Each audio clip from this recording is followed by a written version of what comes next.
Anuncia que en la provincia del Guayas, en Yaguachi, hay varios muertos que dejó como saldo un ataque armado en el sector de las vías del tren. Esta es noticia de última hora que se ha generado en la provincia del Guayas. 7:35.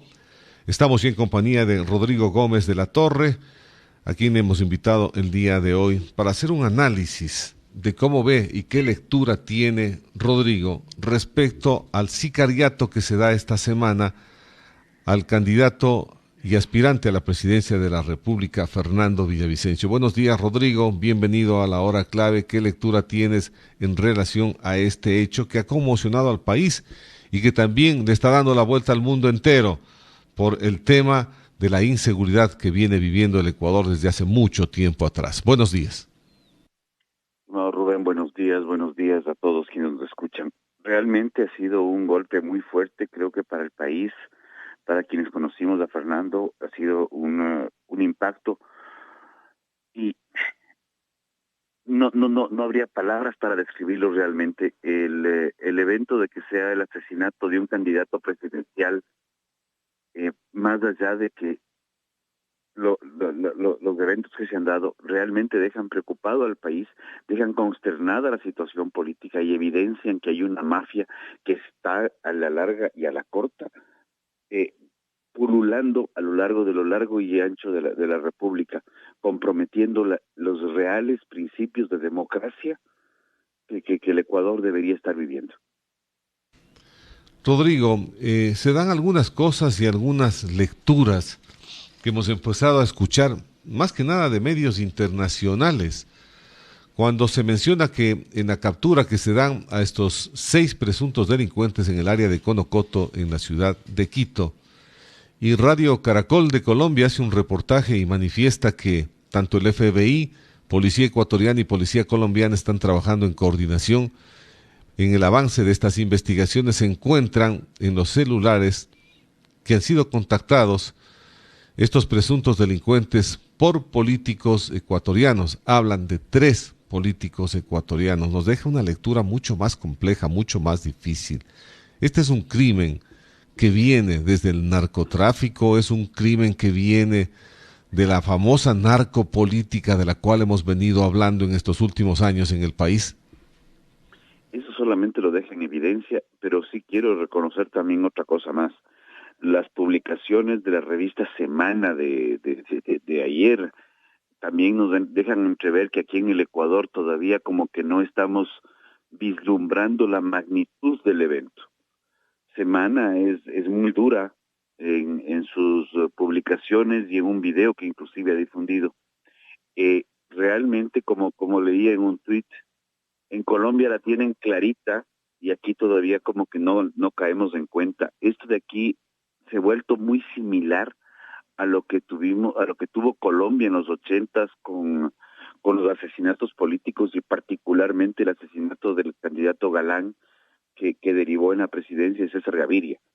Realmente lo que se planteaba en Colombia en esa época, que era la extradición de los narcotraficantes a Estados Unidos, donde las justicias sean mucho más fuertes, donde las justicias sean mucho más independientes, si cabe el término, creo que es algo que nosotros lo dejamos en claro, que hay una mayoría de ecuatorianos que no les interesa eso, o fue un voto manipulado con otro tipo de orientaciones, porque aunque me critiquen, pero quienes apoyaron el no a la extradición realmente o estuvieron creyendo en otra cosa o algo no cuadra, porque el no extraditar a los narcotraficantes y a los delincuentes que están vinculados al crimen organizado transnacional es un sinsentido total.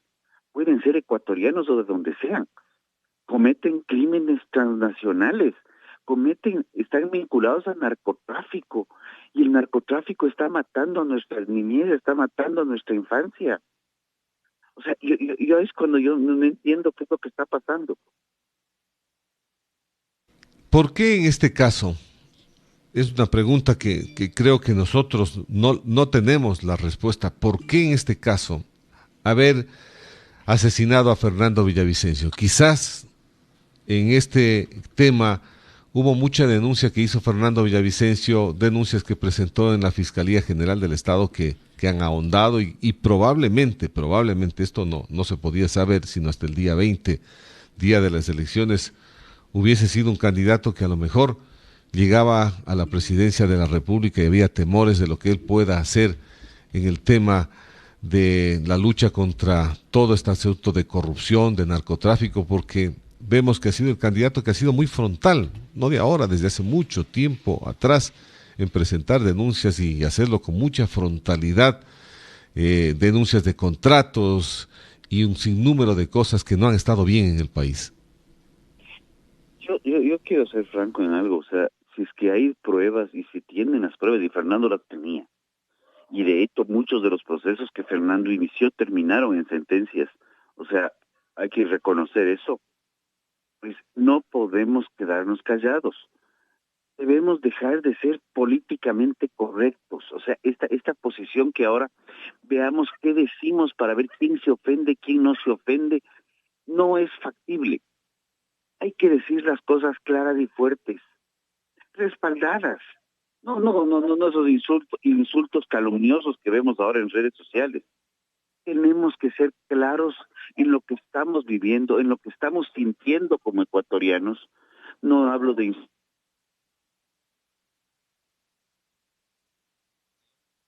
¿Aló? Se nos cortó, creo que la comunicación, o perdimos contacto. A ver si volvemos a retomar, más bien, Claudio. Retomamos la comunicación nuevamente con Rodrigo Gómez de la Torre. Estamos haciendo un análisis de lo que al momento tiene como lectura. Él es un analista, es un articulista también que escribe para varios medios de comunicación en referencia al asesinato de Fernando Villavicencio. Lamentablemente se nos cortó la comunicación. Él vive en la ciudad de Quito, hablamos de Rodrigo Gómez de la Torre, y se nos fue la comunicación. Lectura que él tiene y lectura que van teniendo algunos políticos en el país. Lamentablemente las circunstancias se vuelven cada vez mucho más difíciles. Rodrigo, no sabemos qué es lo que pasó, pero se interrumpió la comunicación, se quedó en silencio, retomamos la misma, a ver si volvemos a retomar también el tema de la respuesta que estábamos dando en esta última parte. Gustavo, lo que me refería es que debemos ser claros en lo que expresamos, claros y contundentes. No podemos seguir con medias tintas, no podemos seguir esperando serlo, como se dice, políticamente correctos, tratando de evitar a ver quién se ofende y quién no se ofende, y quién se resiente y quién no se resiente. No podemos ser insultadores, no podemos ser calumniadores, pero quienes estamos haciendo opinión, quienes están haciendo medios de comunicación, yo creo que tienen una opinión también sobre el futuro del Ecuador. Lo que sucedió, y perdón la analogía nuevamente, el caso hubo un diario que fue atacado frontalmente por el delincuente Escobar, fue atacado repetidas ocasiones. Sin embargo, nunca cayó.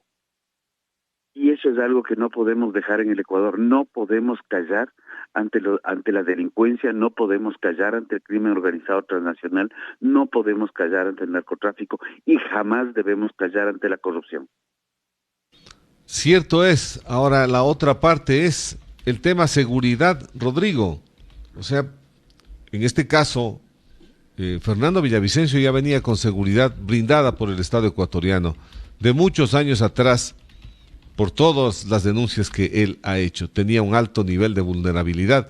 Él mismo había reconocido que un 90% de vulnerabilidad tenía el candidato ahora, Fernando Villavicencio. ¿Qué es lo que falló para que se llegue a cometer este crimen en la capital de la República? ¿En dónde estuvo la falla por parte del equipo de seguridad? Se habla de un montón de cosas, hay cosas anómalas que no hay explicación. Él tenía un carro blindado de color negro, aquí en Cuenca ha estado en varias ocasiones, en este medio igualmente en varias ocasiones, tenía un equipo de seguridad muy cercano, pero resulta que hoy en día vemos con sorpresa que aparece otro vehículo al cual lo suben sin ningún tipo de seguridades, parece que no se toman las precauciones por todo el equipo que le acompañaba y le brindaba la seguridad al candidato. Gustavo, creo que se han vertido un sinnúmero de teorías de varios tipos, a favor y en contra, y no me atrevería a decir, creo que sí debería haber una explicación clara de qué sucedió. También se habla de que otros candidatos salieron por la parte posterior del Coliseo y que Fernando con un grupo de candidatos salió por la parte frontal del Coliseo, que el vehículo de seguridad estaba a punto de llegar, el blindado. Realmente no me atrevería en responsabilidad a especular nada al respecto. Sí creo que debe haber una investigación integral de todo el equipo de seguridad y deberíamos averiguar también qué ha pasado con las cuentas de toda la gente que ha estado vinculada al sector, por un tema de forma inclusive, para evitar cualquier especulación. La transparencia es algo que nos hace muchísima falta y la transparencia es la principal vacuna contra la corrupción. Y lo que acaba de suceder, y lo digo así, es un crimen que prácticamente se debería considerar un crimen de Estado, no porque el Estado haya tenido que ver, pero aquí sí hay una situación gravísima, porque es un candidato a la presidencia a 8 o 10 días de elecciones, y era un candidato que estaba sonando con fuerza.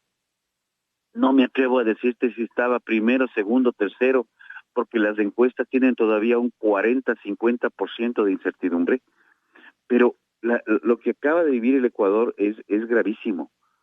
Y esto de aquí no puede llegar a ser un punto de no retorno como fue en Colombia. Por el contrario, debemos tomar este caso lamentable, doloroso, pero tenemos que tomarlo con mucha entereza, con mucha fuerza, enterrar a la delincuencia en las urnas, si es que es el caso, y realmente dejar en claro que esos diálogos con narcotraficantes, esos diálogos con la delincuencia, no pueden darse. La delincuencia está matando, lo que tú has mencionado sobre Yaguachi, lo que está pasando día a día en las calles del Ecuador, que aparecen muertos, se asesinan, se dispara, la ciudadanía cada vez más indefensa. Hay una responsabilidad del Estado central, hay una corresponsabilidad de los gobiernos autónomos descentralizados también, porque todos de alguna manera tienen competencias concurrentes. O sea, también aquí nadie se lave las manos. Pero sí creo que es hora de tomar acciones mucho más claras y dejar en claro que a la delincuencia, al crimen organizado, no se lo combate con florcitas, no se lo combate con reuniones, no se lo combate haciéndose de amiguis de los Latin Kings o sentándose a dialogar con los guis más buscados, se lo combate con bala. Lo siento en el alma, aquí no hay que decirlo de así light, aquí hay que ser claros. Al crimen se lo combate a bala. Y en eso creo que ya nos estamos dando cuenta que el uso progresivo de la fuerza no era una opción, sino es una necesidad. Y que vamos a tener que ver combates más fuertes entre policía, entre Fuerzas Armadas, y si bien los estados de excepción no han dado los resultados esperados, pues los sistemas de inteligencia que el ejército, la Armada, las Fuerzas Armadas Nacionales sí los tienen y están funcionando, pues que se efectivicen mucho más, porque algo está pasando con la inteligencia, y me refiero a los sistemas de inteligencia a nivel nacional, porque esto no es una casualidad lo de Fernando. No, hay demasiadas cosas que no son casualidades y esto tuvo que haber sido previsto.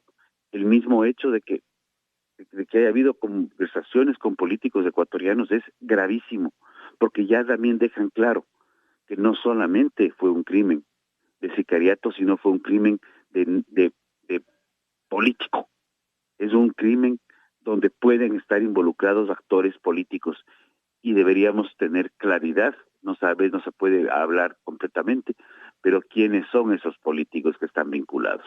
Y yo sí invito a leer, invito a que busquen revista Semana de estos días de Colombia, porque Colombia está publicando las cosas que el Ecuador aparentemente no se atreve a hacerlo. Sí, no solamente Colombia, hay que ver también Perú. La prensa peruana se ha pronunciado y se ha pronunciado fuertemente sobre este tema. ¿Cómo ves la cooperación que en este rato el presidente de la República pidió al gobierno de los Estados Unidos? Aquí hay una cooperación también en la cual está actuando el FBI de manera inmediata, el mismo gobierno de Colombia. ¿Cuánto ayudará las investigaciones que ellos lleguen a aportarle al gobierno ecuatoriano? Por el bien del país, confiemos que esto esclarezca los hechos lo más pronto posible y no hablemos de que vayamos a las últimas consecuencias. Esa es la frasecita cliché. Vamos hasta los últimos mentalizadores de estos actos. Allá es donde debemos ir. Quienes están atrás, no de jalar un gatillo, sino de mentalizar todo este tipo de acciones que lo único que han hecho es dañarle al Ecuador. Creo que por ahí va el tema y esperemos que sean los gobiernos de donde sean, que no vengan los gobiernos de Venezuela nomás a decir que les vamos a ayudar, porque ahí están viviendo otras situaciones. Lo que se está viviendo allá también es gravísimo, tratando de descalificar candidatos o terminar y decirlo claramente. Tener elecciones cada 2, cada 3, cada 4 años no es una respuesta a que tenemos una democracia plena, que podamos vivir en un país en paz, donde también se pueda ir a elecciones, donde haya libertad de expresión, donde la gente pueda expresarse respetuosamente, sí, pero expresar su opinión. Eso es democracia. Democracia va mucho más allá de ir a las urnas. Cuba fue a las urnas y sigue yendo a las urnas desde hace 60, 70 años y ahí no hay nada de democracia. Vemos el caso de Nicaragua, donde también pueden ir a las urnas, pero tampoco hay democracia.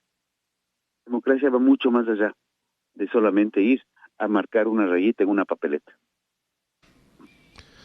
¿De qué han servido un montón de estados de excepción que hemos tenido en este último gobierno? No se ha parado la delincuencia, no se ha parado el número de víctimas de sicariato en el país. Hoy volvemos a tener un nuevo estado de excepción por 60 días. ¿Qué nos garantiza? Nada. Lamentablemente un estado de excepción no nos garantiza nada. La articulación entre los sistemas de inteligencia, Policía Nacional y Fuerzas Armadas es lo único que garantiza, con o sin estado de excepción. Porque es saber quiénes son, dónde están y cómo están actuando. Esto de aquí requiere dinero. La UAFE tiene todas las cuentas. El Servicio de Rentas Internas tiene libertad de revisar movimientos anómalos en cuentas. No hay sigilo bancario en ese caso. Eso fue retirado en el 2010. Por favor, mecanismos tecnológicos existen. Cámaras, reconocimiento faciales. Por favor, vemos, perdón el ejemplo tan absurdo, pero vemos un fulano en Guayaquil que se para, a quien se le ve clarito la cara, se para frente a un basurero y orina en un basurero en pleno centro de Guayaquil. Si ese tipo de cosas, ejemplos tan básicos, podemos tener claridad, no me vengan a decir que no tenemos más información de cómo se están moviendo las armas y cómo se están moviendo todos estos temas. Y las armas en las cárceles vienen de hace 2 gobiernos, ¿no? Y las consolidaciones de ese tipo de cosas que se han denunciado vienen de hace 2 gobiernos. Y ahí como que parece que la cosa es muy dura. Y hay gente que ya no quiere hablar porque tiene miedo que los maten. La gente también, somos seres humanos. La gente tiene miedo. Tenemos que perder el miedo, pero también tenemos que tener claridad que las instituciones funcionen. Y si hay que depurar instituciones con apoyo de gobiernos internacionales, y pensaría más allá que de Estados Unidos, también pensaría todo lo que se ha hablado de los acuerdos con Israel, pues que venga gente de fuera. Aquí no se está perdiendo soberanía.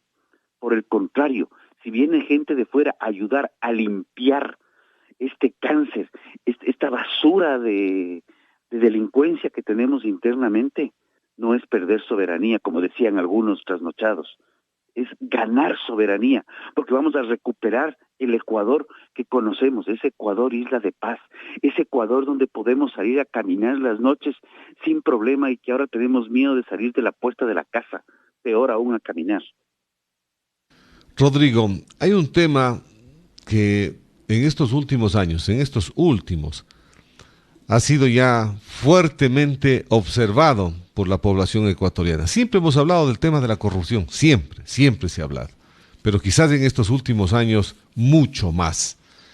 Y esto no se veía antes en las encuestas. Y si tú revisas los estados que se han dado y se han reflejado en las encuestas, la corrupción ya tiene, está o primero o en segundo lugar en el país observado. Hemos visto muerte de Rubén Cherres, el alcalde de Manta, en 20 días.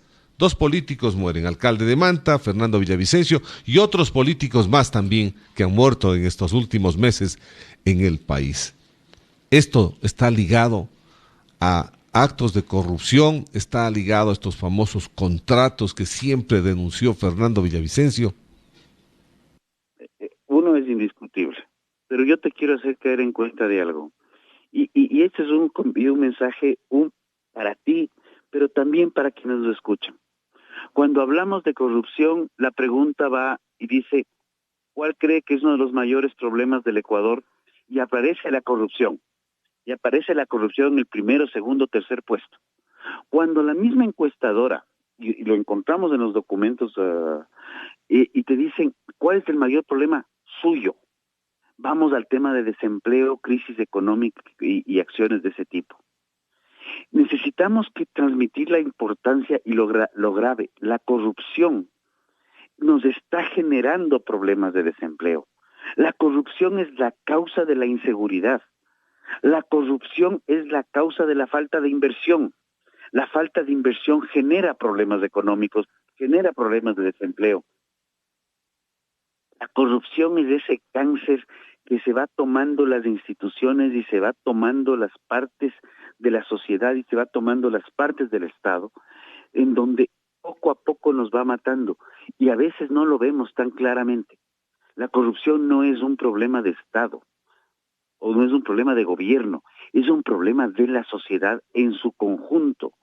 Y todos los temas inherentes a corrupción son temas que directa o indirectamente están vinculados a la inseguridad, a la falta de empleo, a la falta de inversión, a los problemas económicos.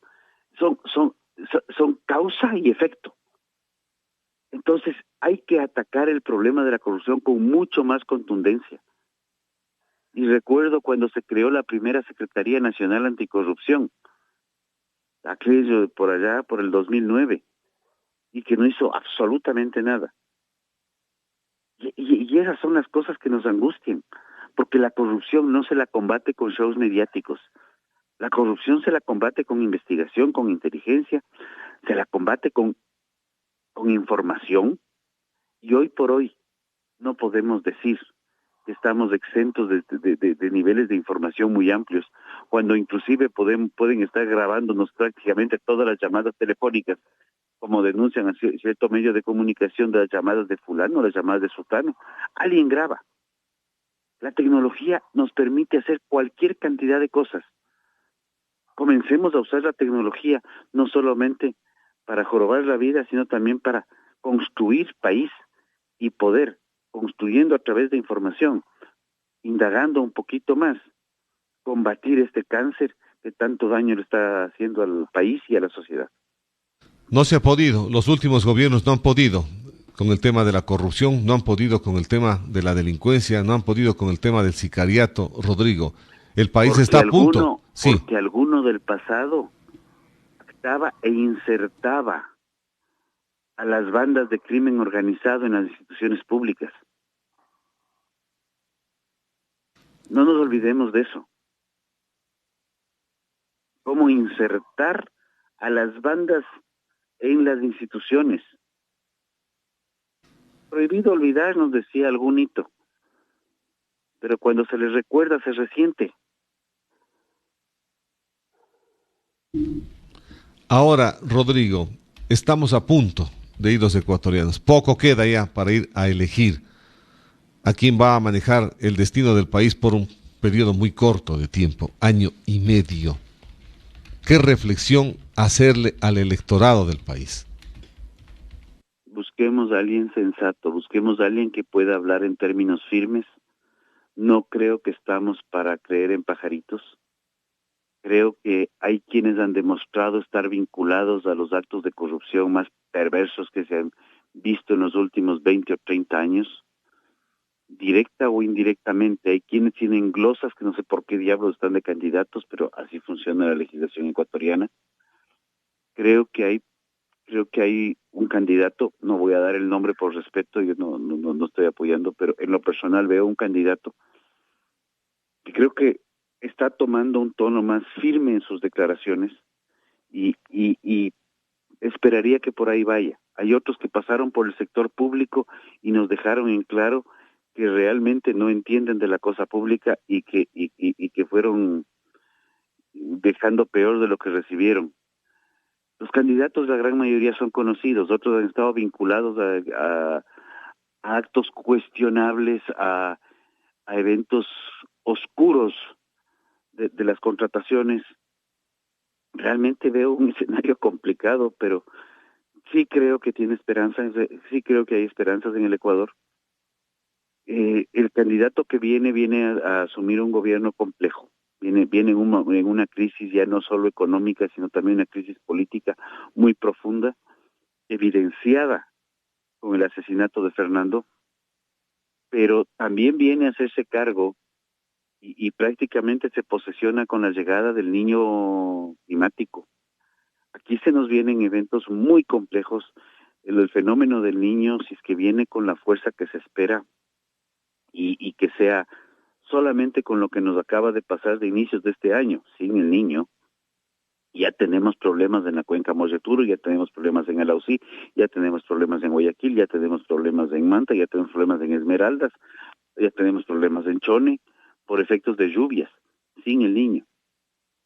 Se está anunciando que el efecto niño puede ser muy fuerte y necesitamos también una acción contundente desde los ciudadanos, desde los gobiernos autónomos centralizados y desde el gobierno central en prepararnos para eso.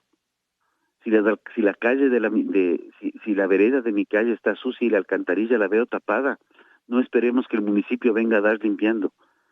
Demos limpiándole al municipio, porque probablemente alguna de esa basura puede haber sido nuestra también.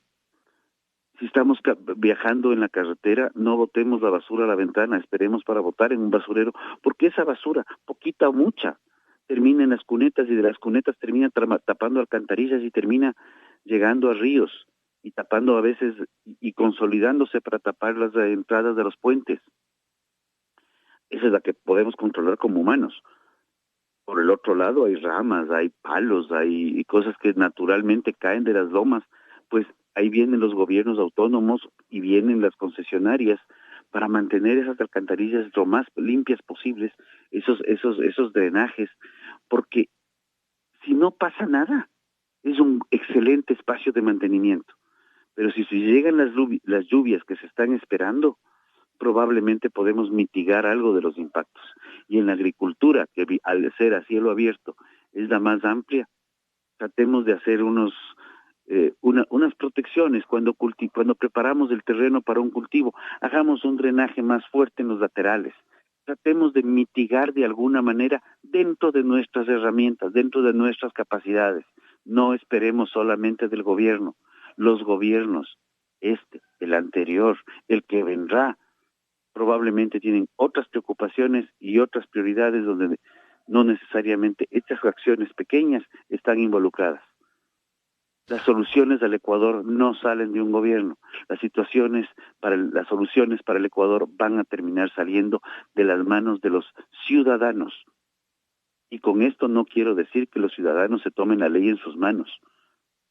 Pero ante ausencia de Estado en temas de inseguridad, ya estamos viendo barrios que están tomando la ley en sus manos. O sea, ojo con lo que acabo de decir. Espero que esto pueda controlarse y que el Estado retome el control de la inseguridad y comencemos a controlar y darle seguridad a la ciudadanía, porque como estamos, no estamos yendo a ninguna parte. Muchas gracias, Rodrigo. Importante este aporte de este análisis político en esta mañana en la hora clave. Un buen día. Gracias a ti, Gustavo. Un fuerte abrazo y que Dios proteja al Ecuador. Gracias. Ha sido Rodrigo Gómez de la Torre haciendo un análisis político del crimen que se suscitó esta semana en la ciudad de Quito al político Fernando Villavicencio. Y atención,